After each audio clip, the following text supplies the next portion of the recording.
네, 오늘 말씀은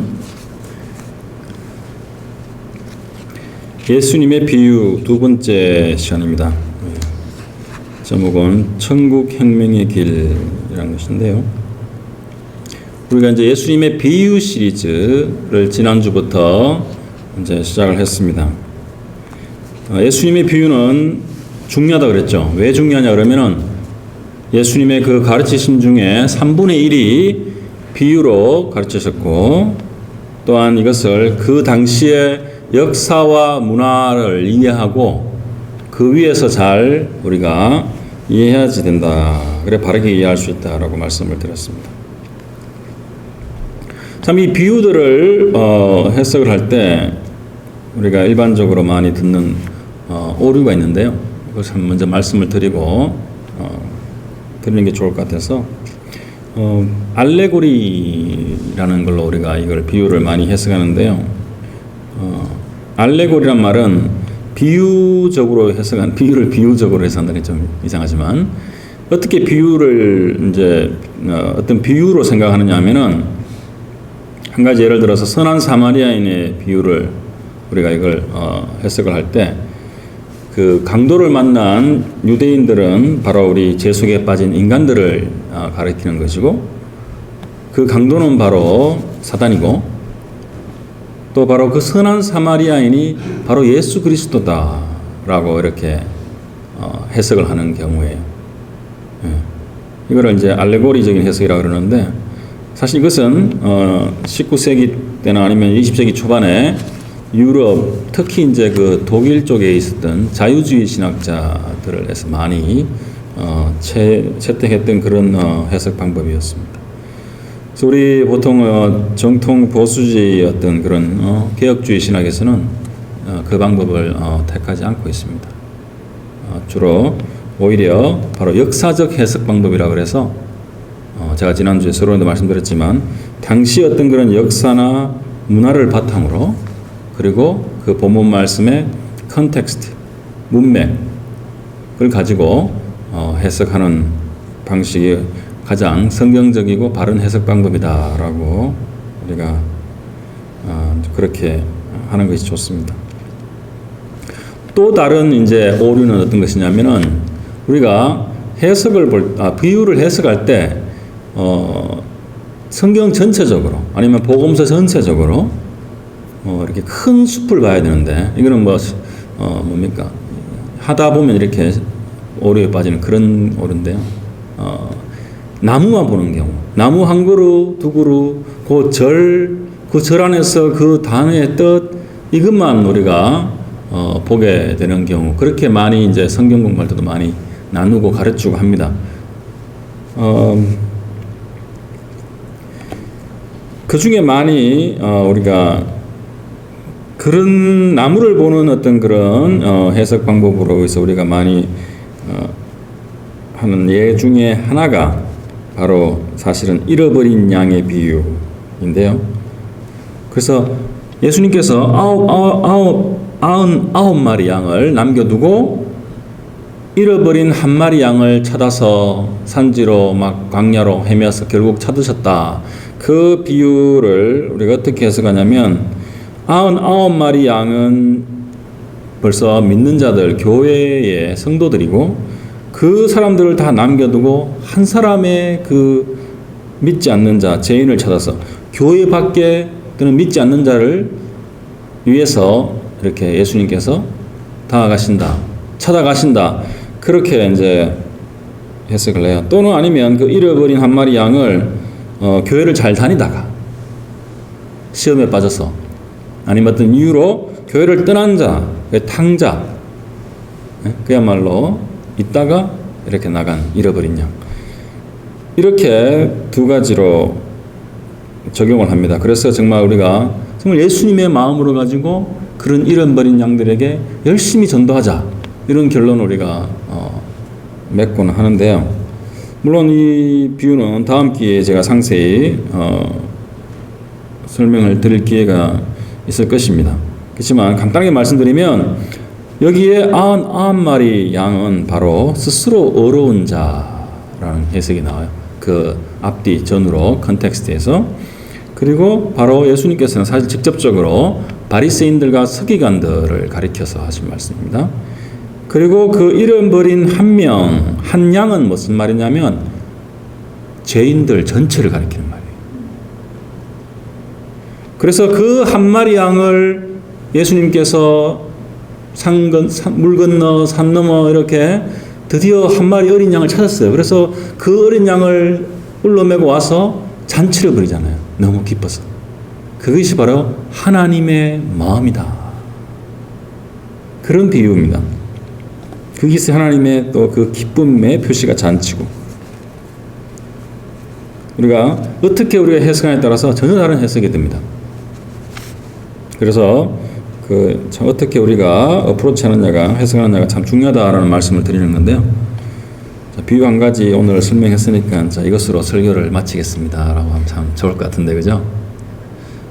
예, 우리 채민이 눈이 탁 떠지는데.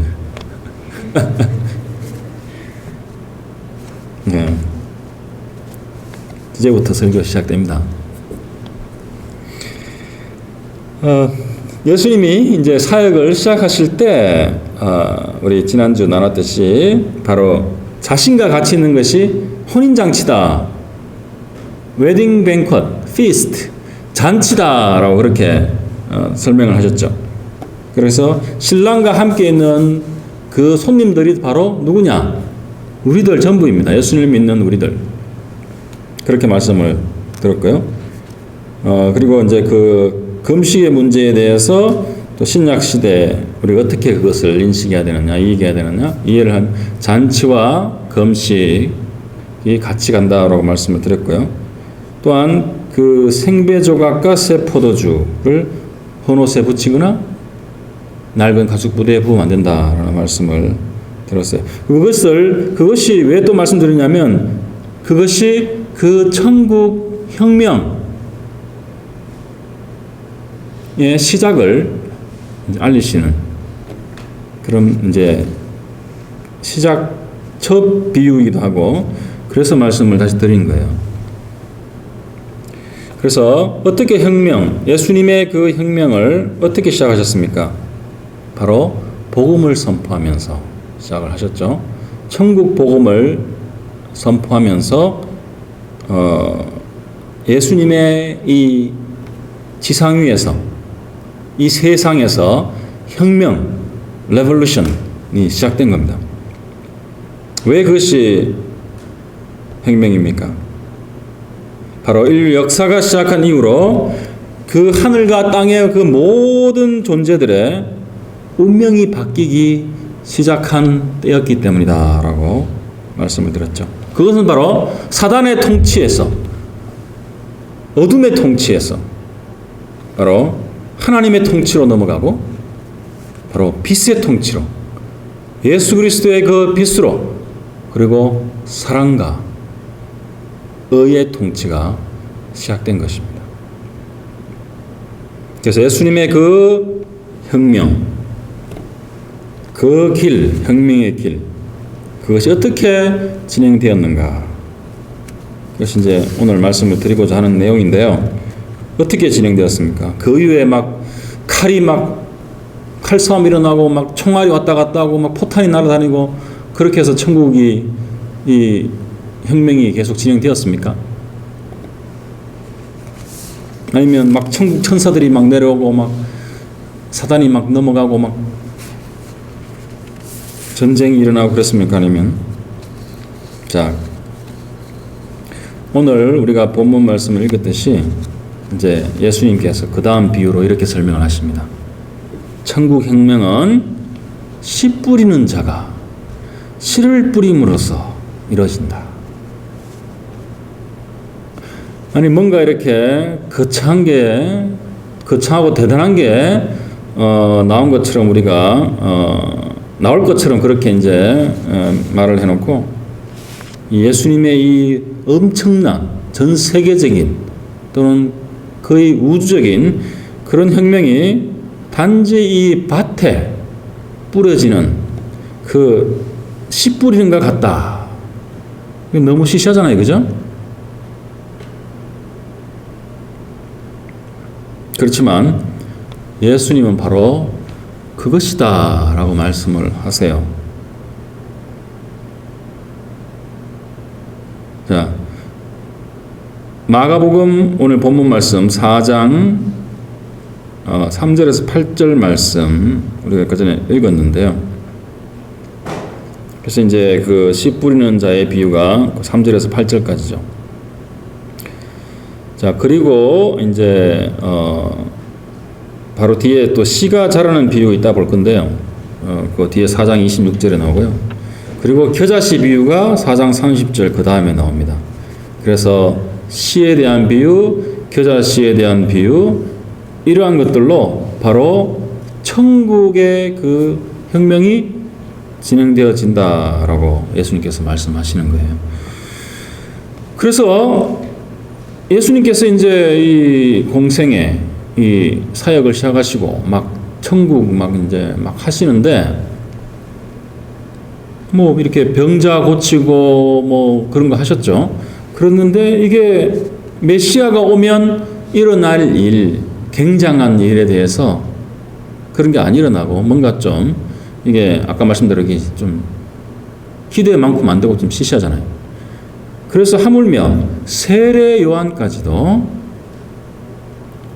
강야에 예치는 소리가 있어 이렇게 했던 그 세례 요한까지도 바로 그 헤로드 왕 시대에 이제 감옥에 갇혔죠. 그 갇혀 있을 때 바로 제자들을 보내서 예수님께 그 물어보라 그랬어요. 왜냐하면 너무 이 변화가 없으니까. 이 세상에 뭔가 큰 변화가 일어나고 최소한 그 다윗 왕처럼 전쟁을 일으켜서 아니면은 그래서 주변국들을 다 통합하고 그 로마의 압제에서 그 이스라엘을 해방시키고 뭐 최소한 이런 것은 일어나야 되는데 그런 것이 전혀 없으니까 그래서 이제 또 다른 뭐 궁금증도 있었겠지만 제자들을 보내서 바로 그 오실 자가 맞느냐 다른 말로 해서 당신이 진짜 메시아이냐? 라고 물어보게 했습니다. 뭐 예수님의 제자들은 뭐 당연히 계속 그 의문점을 가졌죠. 예수님하고 3년 동안 같이 먹고 살고 모든 기적을 다 보고 했으면서도 예수님 이게 다가 아니잖아요.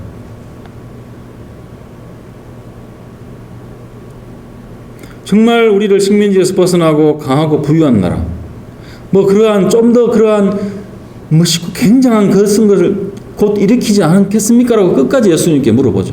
언제입니까? 그때가 언제입니까? 라고 계속 물어보는 것이에요. 근데 그러한 제자들에게 또한 사람들에게 예수님은 오늘 말씀 4장 3절을 이렇게 시작하시죠. 들어라 라고 말씀을 하시는 거예요. 그렇게 말씀을 시작하시고 바로 그 씨 뿌리는 자의 비유를 말씀하시는 것입니다. 그래서 3절에서 8절까지 이제 우리가 좀 전에 읽었듯이 씨 뿌리는 비유에 대해서 말씀을 하시죠. 그리고 10절에서 14절까지 이제 그것을 말씀하신 다음에 이제 이렇게 말씀하시죠. 읽어드리겠습니다. 예수께서 홀로 계실 때 함께한 사람들이 12제자와 더불어 그 비유들에 대해 물으니 이르시되 하나님 나라의 비밀을 너에게 주었으나 외인에게는 모든 것을 비유하나니 이는 그들로 보기는 알아도 보아도 알지 못하며 듣기는 들어도 깨닫지 못하게 하여 돌이켜 제사함을 얻지 못하게 하려 함이라 하시고 또 이르시되 너희가 이 비유를 알지 못할진대 어떻게 모든 비유를 알겠느냐 뿌리는 자는 말씀을 뿌리는 것이라. 이렇게 14절에 뭐라고 되어 있습니까? 씨 뿌린 자의 비유를 드신 다음에 제자들이 잘 몰라서 도대체 예수님 그게 무슨 의미예요? 라고 물었을 때 바로 씨 뿌리는 자는 말씀을 뿌리는 자다라고 예수님께서 말씀하시는 거예요. 여기서 말씀을 뿌리는 것이다 할 때 그 말씀이 무슨 의미입니까?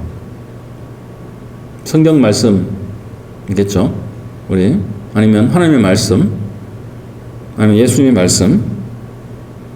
이 말씀이 바로 헬라어로 말하면 로고스죠. 로고스. 바로 하나님의 말씀 또는 진리. 이렇게 우리가 일반적으로 번역하는데요. 사도 요한은 이것을 요한복음 1장 1절에 이렇게 말을 했습니다. 태초에 말씀이 계시니라. 이 말씀이 하나님과 함께 계셨으니 이 말씀은 곧 하나님이시니라. 바로 말씀이 누구라고 얘기합니까? 요한복음은, 요한 사도는 바로 예수 그리스도가 말씀이다 라고 그렇게 얘기하는 것이에요.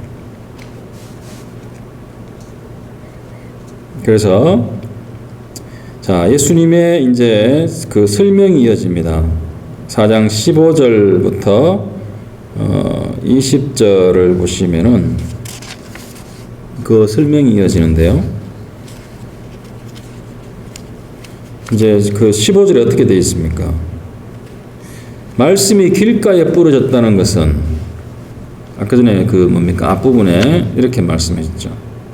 뿌릴새 들어는 길가에 떨어지며 새들이 와서 먹어버렸고, 새들이 와서 길가에 부러지니까 와서 먹어버렸다는 거예요. 그것은 어떻게 예수님이 설명하십니까? 말씀이 길가에 부러졌다는 것은 이들을 가리킴이니 곧 말씀을 들었을 때에 사탄이 적시 와서 그들에게 부러진 말씀을 빼앗는 것이다. 빼앗아 버렸다. 이걸 snatched away, 그래서 채가버렸다는 얘기예요. 말씀이 부러졌는데 사단이 그것을 뺏어가버렸다는 것입니다.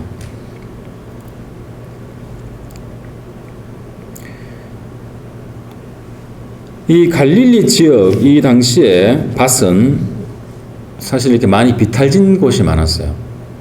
그 지역에. 그리고 바위나 또한 자갈이 아주 많은 땅이었어요. 그래서 우리 미시간에 있는 저 평탄한 저 옥수수 밭 같은 그런 밭을 생각하시면 안 돼요. 또는 한국의 이 전라도나 이쪽 지역의 그 곡창지대에 아주 평평한 그러한 지대를 생각하시면 안 돼요. 그리고 또한 그 당시 예수님의 이 비유의 말씀을 듣던 자들은 사실 그 밭을 직접 경작하고 또 그것을 팔거나 아니면 자기가 먹거나 하는 그런 농부들이 되게 많았습니다. 주로 직업이.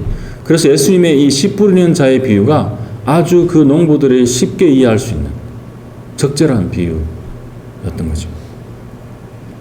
그래서 사단이 와서 새들이 와서 먹어버린다는 거예요. 이 돌을 다 캐내고 옆에 길을 또 이렇게 만들고 했는데 뿌리다 보면 날려서 이렇게 길가에 뿌리잖아요, 씨들이. 그것이 새들이 먹듯이 사단이 와서 그냥 먹어버렸다는 거예요.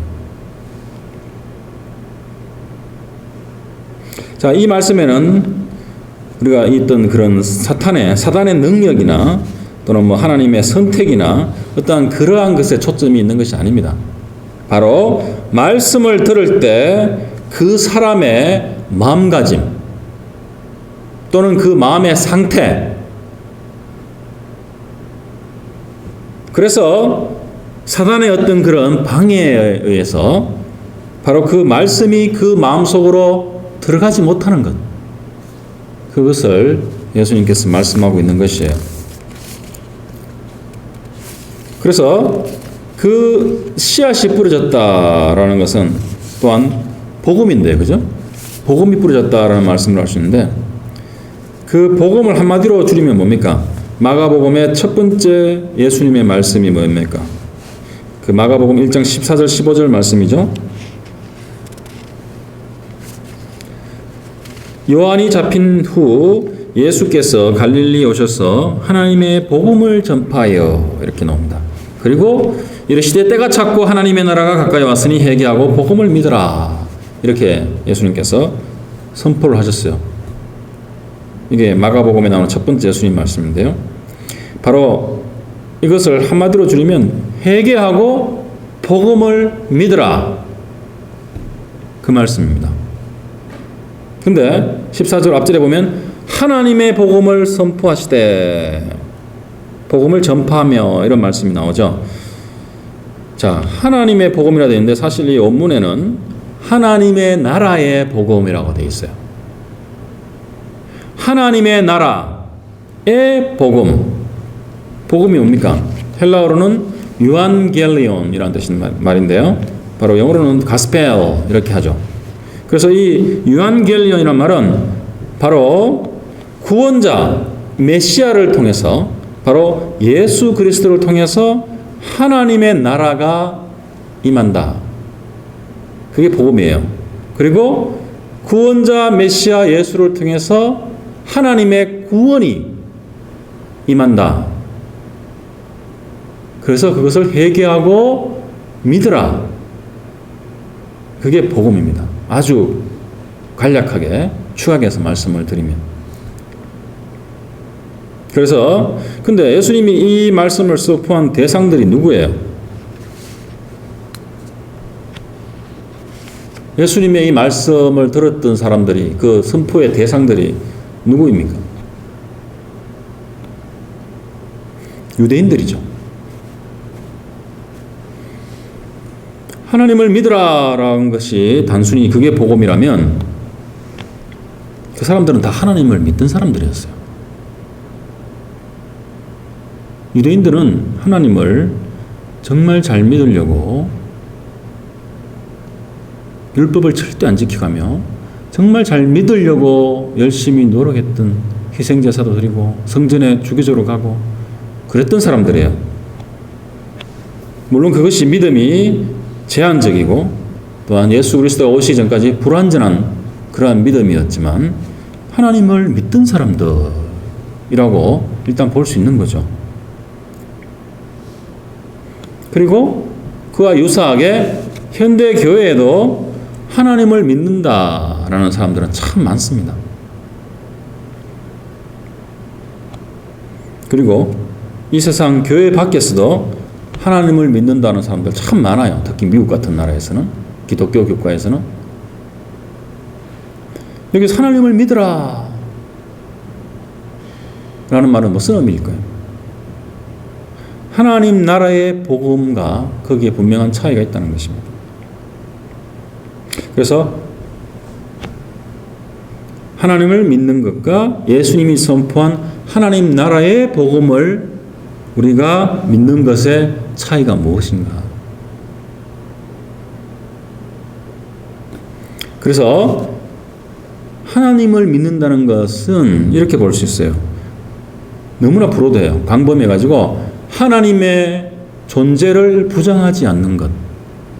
또 하나님을 믿는 것입니다. 그죠? 하나님이 존재할 수 있다는 걸 믿는 것.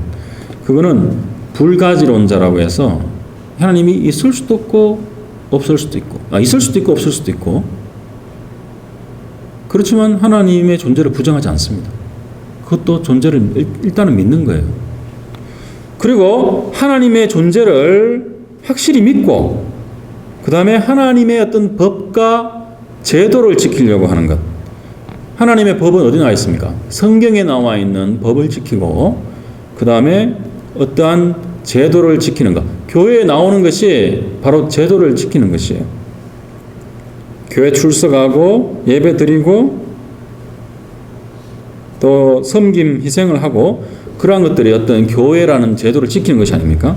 그것은 우리가 카톨릭 교회에서도 다 있는 것이고 또한 아까도 말씀드렸지만 이스라엘 그 유대인들도 똑같이 하는 것이고 물론 구약 성경 특히 모세오경만 주로 보지만 그리고 몰몬교 우리 신구약 성경 다 믿는다고 해요.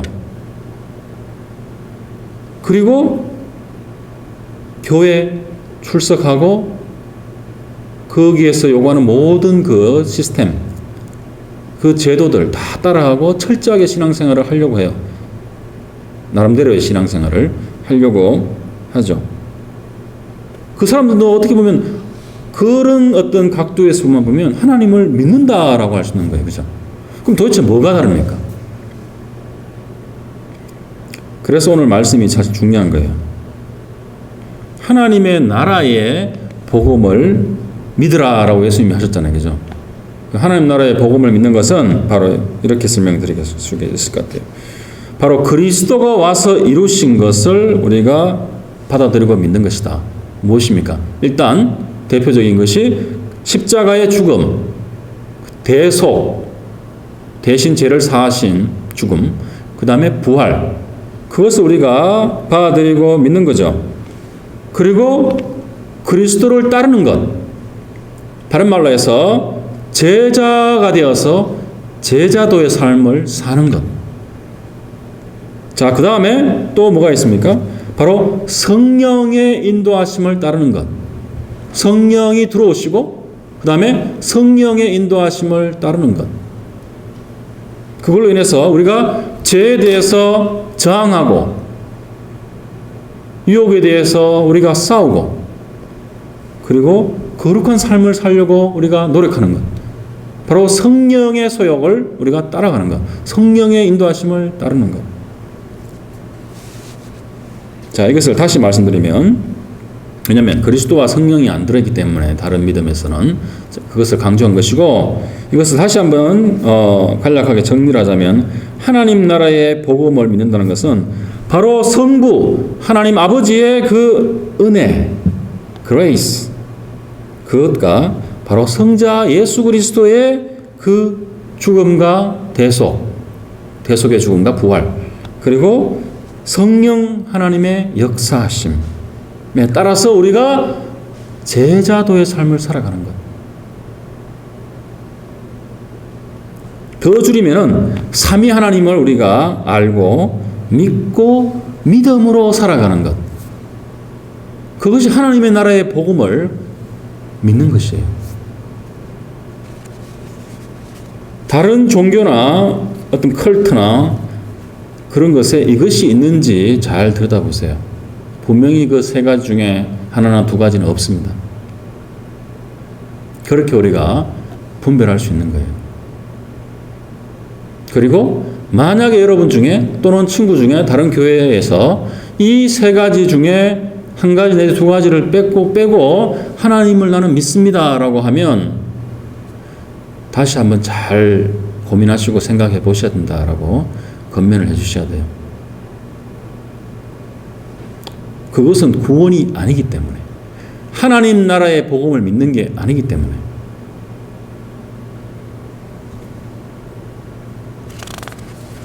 바로 그것을 믿는 것이 구원입니다.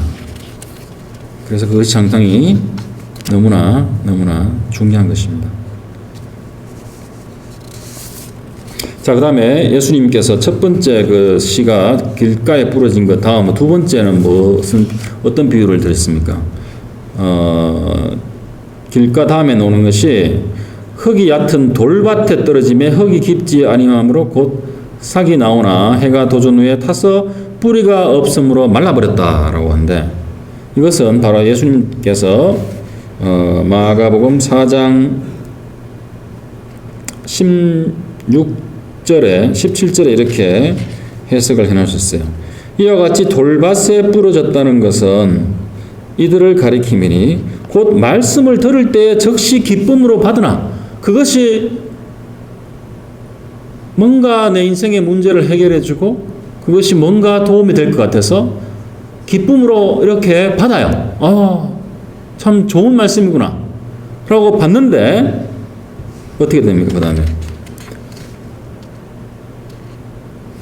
그 속에 뿌리가 없어 잠깐 견디다가 말씀으로 인하여 환난이나 박해가 일어나는 때에는 곧 넘어지는 자요.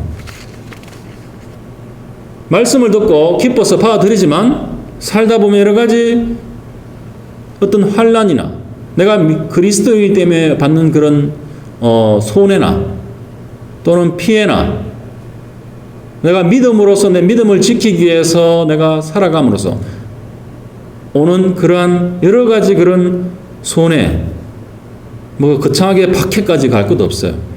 그러한 것이 일어날 때 분명히 환난이나 박해가 일어나면 이런 사람들은 분명히 바이 하고 이제 떠나겠죠. 예수님 안녕히 계십시오. 저는 제가 먼저 살아야 되겠습니다. 일어날 때에는 곧 넘어지는 자요. 왜냐하면 돌짝밭에 부러지면 싹이 나지만 뿌리가 돌짝밭에 돌 위에 얼마나 깊게 내릴 수 있겠어요. 그래서 금방 넘어져 버린다는 거죠. 그것이 이제 해가 돋은 후에 타서 뿌리가 없음으로 말라버린다. 그런 비유입니다. 그리고 그 다음 이제 비유가 이제 세 번째 비유가 뭡니까? 씨앗이 이제 가시떨기에 떨어짐에 가시가 자라서 기운을 막음으로 결실하지 못하였고, 이제 싹이 나고 이렇게 자랐는데요. 주위에 이제 가시나무들이 확 자라나기 때문에 이게 이렇게 눌려가지고 초킹 된다 그러죠. 그래서 이게 말라버리는 거예요. 결실을 하지, 열매를 못 맺는 거예요. 옆에 어떤 그런 가시나무들에 눌려가지고. 잡초들에 이렇게 막 쌓이고도 이렇게 해서 그럼 열매를 제대로 못 맺죠. 하나도 못 맺거나. 자, 그러한 경우는 예수님께서 어떻게 설명했습니까? 가시떨기에 부러진 자는 이들은 말씀을 듣기는 하되, 말씀을 꾸준히 듣기는 하는데, 보세요. 19절에 이렇게 예수님께서 해석을 했습니다. 세상의 염려와 재물의 유혹과 기타 욕심이 들어와 말씀을 막아 결실하지 못하게 되는 자요. 이렇게 되어 있습니다. 그래서 말씀을 막아 이런 거죠. 그 말씀이 뭐라고 했습니까? 바로 예수님께서 하시는 이것도 말씀이고, 또한 로고스, 또한 예수 그리스도 자체도 말씀이다라고 말씀드렸죠. 예수님의 성령의 사역 이런 것들을 이제 그 세상의 염려나 또는 그런 물질, 돈의 유혹이나 여러 가지 어떤 육체적인 욕구나 성적인 어떤 유혹이나 여러 가지 그런 것 때문에 그냥 신앙을 포기해버리는 거예요. 왜냐하면 포기까지는 안 가지만 이것은 그냥 예형적인 그리스도인의 삶을 살지만 정말 하나님께서 원하시는 그 열매를 못 맺는 거예요. 자, 만약 훌륭한 그런 교회에 큰 교회의 목회자들이 만약에 나이가 들어서 세습을 하거나 자식에게 교회를 물려주는 거죠.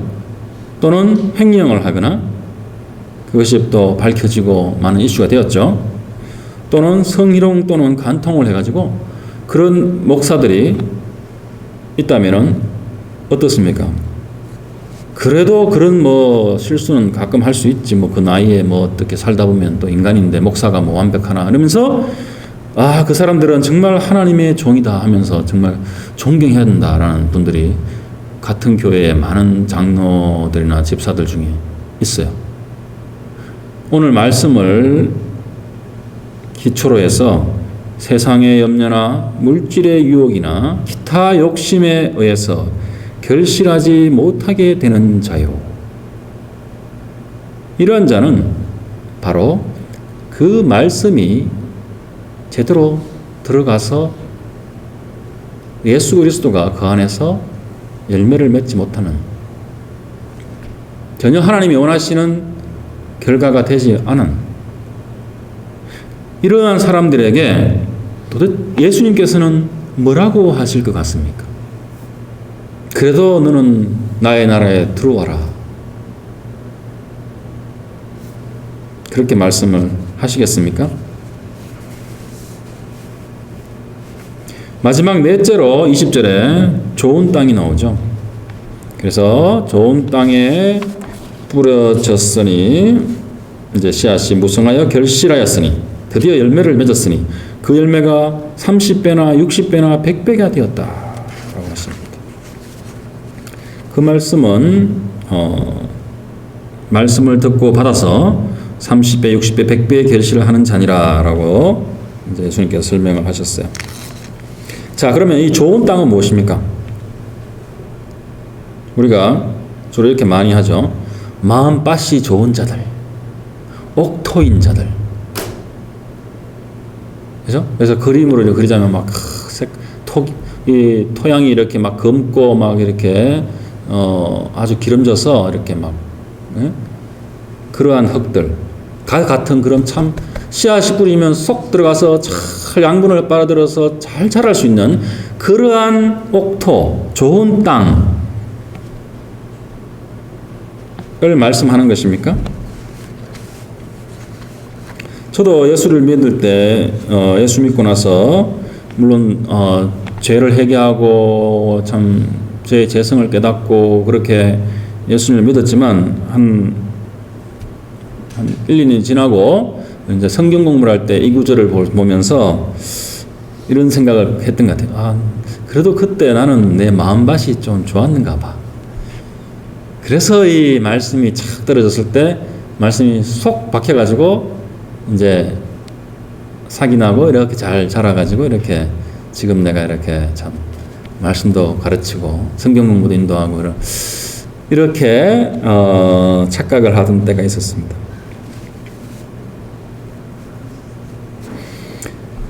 바로 좋은 밭이란 회개하는 자의 마음을 좋은 밭이라고 하는 것입니다. 내 속이 정말 썩어 있구나. 죄성으로 인해서 썩어 있어가지고 정말 하나님의 은혜와 사랑이 아니면 정말 십자가의 그 보혈이 아니면은 정말 이제는 더 다른 방법이 없구나.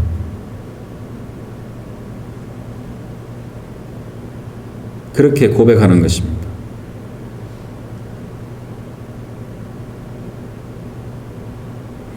그것이 좋은 땅이에요. 좋은 마음밭이. 그래서 예수님께서 마가복음 7장 20절 23절 말씀에 그렇게 말씀하시죠. 인간의 그 죄에 대해서.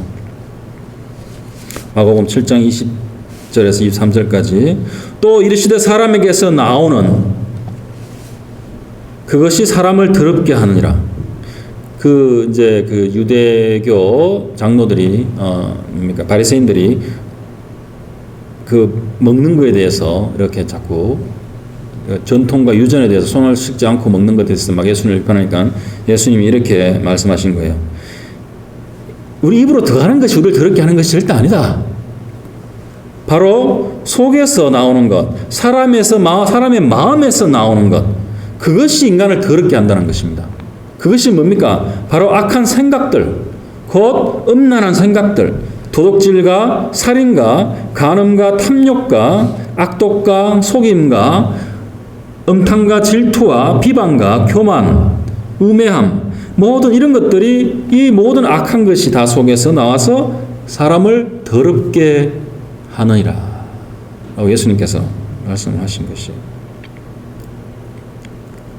그래서 바로 좋은 땅이란 것은 예수 그리스도여 이런 나를 위하여 대신 십자가에 못 박혀 죽으셨습니다. 오 예수님 저를 받아주시옵소서. 이렇게 고백하는 그 마음이 바로 좋은 땅이라는 것이에요.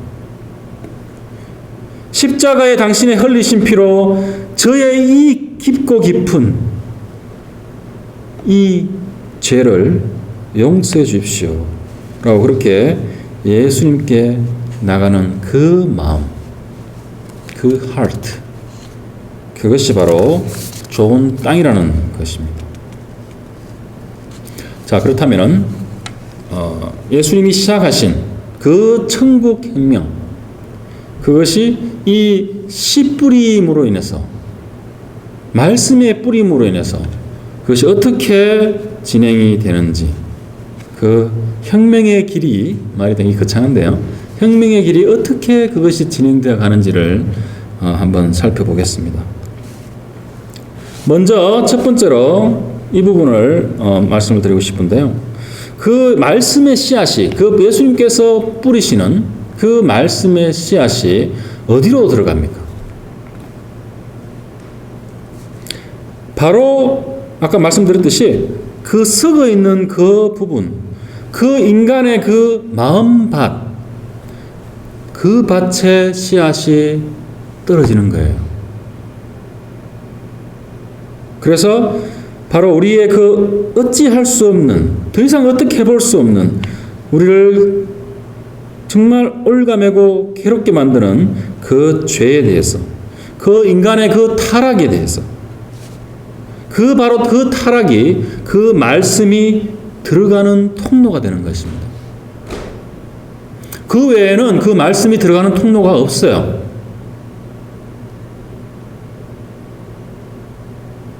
그 통로를 통해서만이 말씀의 씨앗이 들어가고 그 회개하는 마음밭에 씨앗이 떨어지는 것이에요. 그래서 비로소 그 하나님 나라, 예수님이 오늘 선포하신 그 하나님의 나라의 그 복음, 그 말씀의 능력이 바로 그 복음의 능력이 우리의 그 heart, 우리의 그 마음을 이렇게 치유하기 시작하고 그 다음에 뜯어 고치기 시작하고 그러면서 바로 그 마음에 예수 그리스도의 그 혁명이 일어나는 것입니다. 그 다음에 그 속에서 진행되어져 나가는 것이에요. 다른 저 세상 밖에서 또는 다른 사람에게 또는 교회 건물 안에서 진행되어지는 것이 아닙니다. 바로 그 마음 안에서 혁명이 시작되고 혁명이 진행되어져 가는 것이에요. 그 다음에 두 번째로 말씀의 씨를 뿌린다는 것은 우리가 이 수확을 보기 전까지 참 오랜 시간이 걸린다는 사실을 우리가 다시 한번 짚어봐야 됩니다. 왜냐하면 씨만 뿌리면 다 싹이 나고 자라서 열매를 잘 맺으면 참 좋을 것 같은데 우리들도 예수님의 이 복음을 맡은 자로서 우리 이 씨를 많이 뿌리죠. 만나는 사람들 가운데 또 우리 삶 가운데 이렇게 말씀의 씨앗을 뿌립니다. 그렇지만 그 열매를 참 보기는 참 드물죠. 쉽지 않습니다. 사실 며칠 전에 대학 선교단체에서 또 열심히 전도를 하셨던 분하고 대화를 나눌 기회가 있었는데 참 안 믿던 자가 전도를 통해서 변하고 정말 믿음을 고백하고 예수님의 제자가 되고 이런 것을 참 경험하기가 드물었다고 제 말씀을 하시는 거 들은 적이 있는데,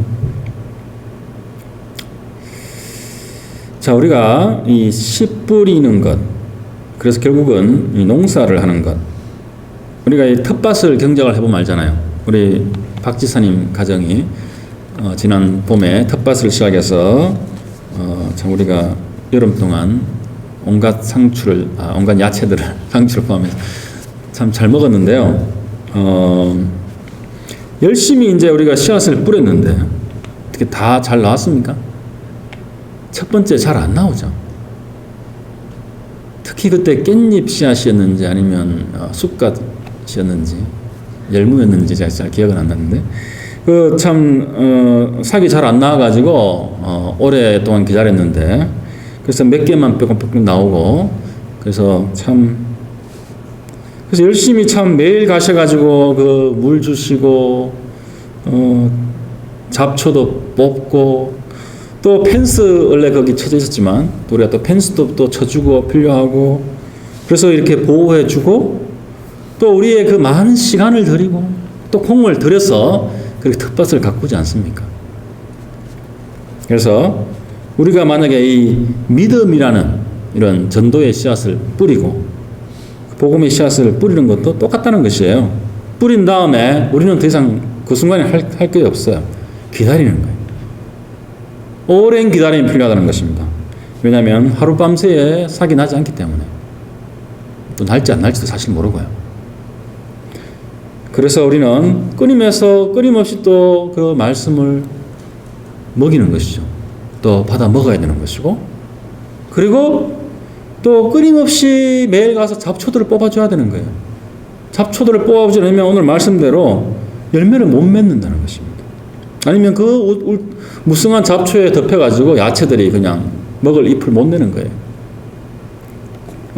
또한 펜스를 쳐주고 보호해주고 그것이 바로 뭡니까? 멘토링을 하는 거죠. 멘토가 되어서 만나서 또 얘기를 하고 또한 그런 분들에게 또 계속 말씀을 듣고 배워야 되는 것이고 교회 성경 공부나 아니면 그것을 끊임없이 우리가 노력을 해야 되는 것이고 또한 그 뿌린 자는 바로 모델링이라고 하죠. 본보기가 되는 삶의 모습을 또한 살아야 되는 것이에요.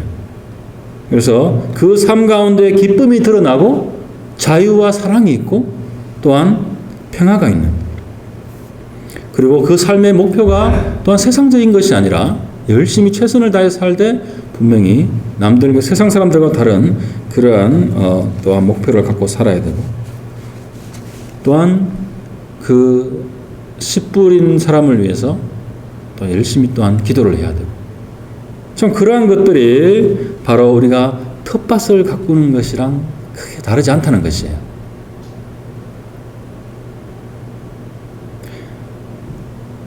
우리가 그 모든 노력을 다 들이죠.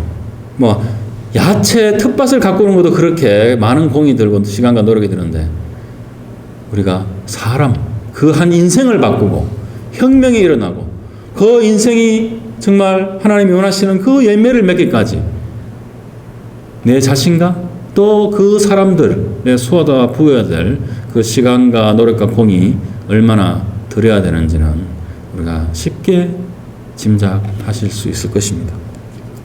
그렇지만 고린도전서 3장 6절 9절에는 그것을 잘하게 하는 것은 우리가 아니고 바로 하나님이시다 라고 말씀을 하세요. 고린도전서 3장 6절 9절 나는 심었고 아볼로는 물을 주었으되 오직 하나님께서 자라나게 하셨나니 그런즉 심는 이나 물 주는 이는 아무것도 아니로되 오직 자라게 하시는 하나님뿐이니라. 심는 이와 물 주는 이는 한 가지나 각각 자기가 일한 대로 자기의 상을 받으리라. 우리는 하나님의 동역자들이요 너희는 하나님의 밭이요 하나님의 집이니라. 그렇게 사도 바울이 말씀을 한 것입니다. 자, 그리고 그래요. 저도 사실 조금 전에 말씀드렸지만 개인적으로 이제 예수님을 믿게 된 후에 참 기회가 주어지는 대로 많이 이제 복음을 전하려고 항상 제 삶 가운데 노력을 하면서 살아왔습니다. 자, 그러다가 또 하나님의 인도하심으로 지난번에도 잠깐 말씀을 드렸지만 다른 각도에서 이 랜싱 지역에 주님의 교회를 개척을 하게 되었고, 참 개척을 하고 난 다음에 더욱 확연히 느낀 것이 바로 이것입니다. 참 이 랜싱 지역에 영적으로 이 척박한 땅에 정말 성경적인 건강한 교회를 세웁시다 라는 그러한 목표를 가지고 이제 시작을 했었는데요. 사실 그것은 하나의 구호에 불과한 것이에요.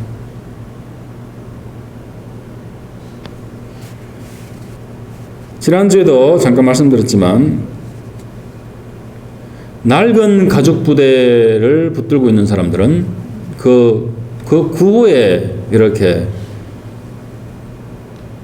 따라오진 않습니다. 그건 제가 개척을 하고 또한 목회를 하면서 직접 느낀 것이죠. 정말 이러한 말씀을 토대로 또한 느낀 것은, 가장 중요한 것은 뭐냐면 예수님의 말씀처럼 정말 이 건강한 교회, 새 교회가 바로 선다는 것은 씨를 뿌리는 것과 똑같다는 얘기예요. 그래서 하나님의 나라의 복음을 선포하는 것이고, 그 복음의 씨앗이 떨어져서 새 생명이 자라나고, 그래서 그 자라난 생명들이 모여서 정말 인간의 눈으로 보기에는 느리게 하나님의 나라가 우리도 모르게 자라가는 것, 그것이라는 것입니다. 그래서 이 일은 분명히 목사가 혼자 하는 것도 아니고 분명히 여러분 모두 함께하는 동력의 일이며 또한 우리에게 주신 하나님의 소명이 되는 것입니다. 우리는 우리의 맡은 바를 최선을 다해서 하고 분명히 그것을 이루시고 자라게 하시는 것은 하나님이시다 라는 말씀입니다.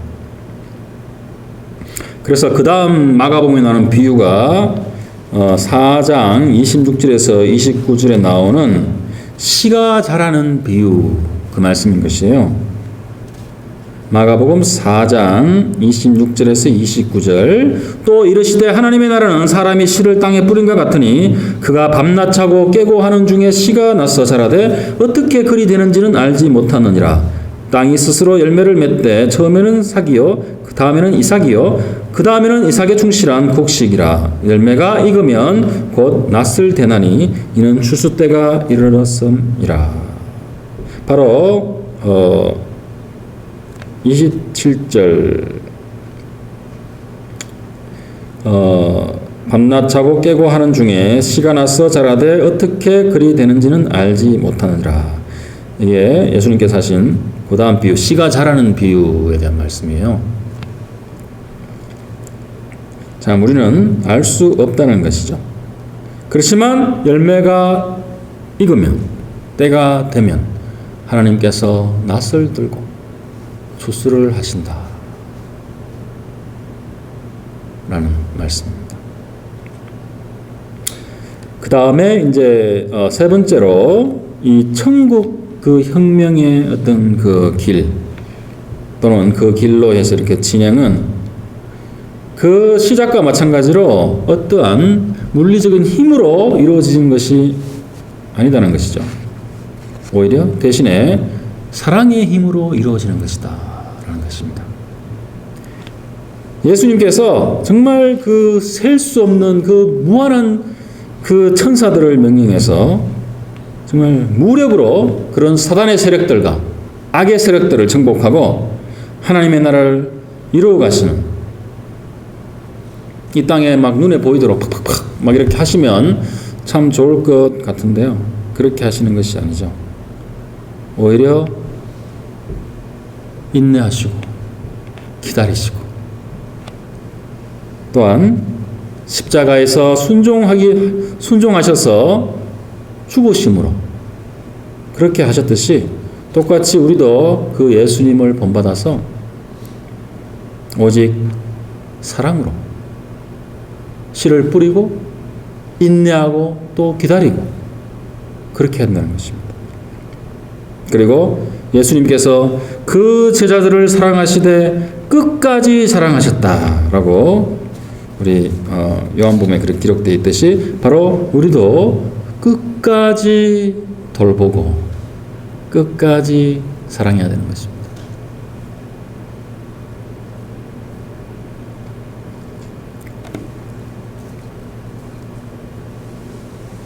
네. 자, 그래서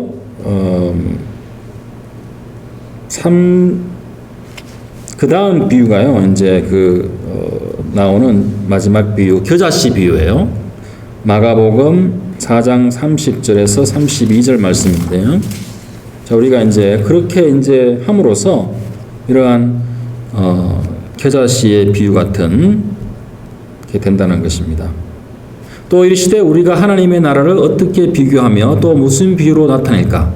겨자씨 하나가 같으니 땅에 심길 때에는 땅 위의 모든 씨보다 작은 것이로되 심긴 후에는 자라서 모든 풀보다 커지며 큰 가지를 내나니 공중의 새들이 그 그늘에 깃들일 만큼 되느니라 라고 예수님께서 또한 비유로 이렇게 말씀을 하신 거예요. 정말 이 겨자씨라는 정말 좁쌀보다 작은, 좁쌀만한 그러한 씨인데 이것이 자라서 거의 한 2m 거기까지 자란답니다. 그래서 그 가지가 나고 잎이 나고 또한 여러 이제 그런 열매들을 맺기 때문에 그 나무에 많은 새들이 날아와서 쉬고 또한 그 새들의 줄임배를, 배고픔을 또한 채워준다는 것입니다. 그 씨 하나가 예수님의 이 겨자씨의 비유, 참 그런 것입니다. 그래서 정말 예수님의 천국 혁명, 그것은 그 혁명의 길은 거창하고 막 그러한 것이 아니고 정말 이런 씨 뿌리는 자의 그 비유와 같이, 그런 씨 뿌린 자의 마음과 같이 그렇게 진행되어지는 것입니다. 그렇게 될 때 바로 한 사람의 마음 속에서 또는 그렇게 된 사람들의 그 한 가정 속에서 또한 교회 속에서 그리고 이 세상 속에서 바로 주님이 다시 오시는 그때까지 계속해서 진행되어지는 것입니다. 기도하시겠습니다. 우리에게 천국 복음, 하나님 나라의 복음을 가져오시고 또한 십자가의 죽으심으로써 또한 부활하심으로써 우리에게 그 천국 복음의 씨앗을 뿌리시고 또한 자라게 해주신 우리 주님께 감사를 드립니다. 정말 하나님 아버지께서 정말 우리를 사랑하셔서 독생자를 십자가에 내어주신 그 큰 사랑을 우리가 항상 알고 깨달으며 우리의 삶 가운데 씨를 뿌리며 또한 우리가 그 사람들에 대한 또한 좋은 본보기가 되어서 정말 그 사람들과 더불어 풍성한 열매를 맺는 그러한 겨자씨가 다 될 수 있도록 주님 축복하여 주시기를 간절히 기도드립니다. 이 모든 말씀 거룩하신 주님 이름으로 예수님 이름으로 기도드렸습니다. 아멘.